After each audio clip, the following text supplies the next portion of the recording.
Hey, what's up? I'm the Crypto Coach Blockchain Wayne. In this video, I'm going to show you how to utilize the FIO Send feature on the Ellipal mobile wallet. Now, Ellipal has a cold storage air-gap wallet as well that you can utilize to keep your cryptocurrency in cold storage.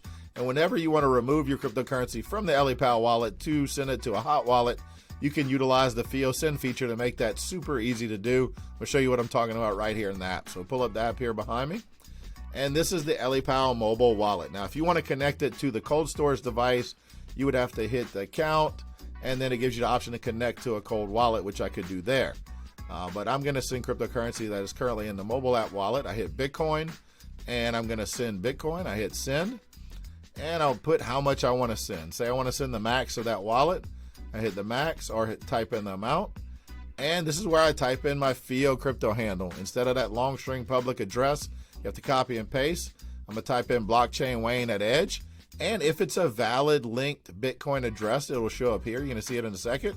It confirms it there. And all I do now is I hit submit. Hit submit, and then I confirm it. Hit next. Have to enter my password for the wallet to confirm that I want to send it. Just a security feature most wallets have.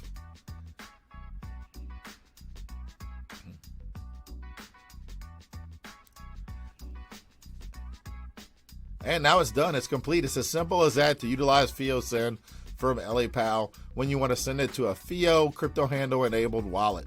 Simple as that. So make sure if you have an Ellipal wallet, set up your FIO crypto handle on your other wallets and try it out today.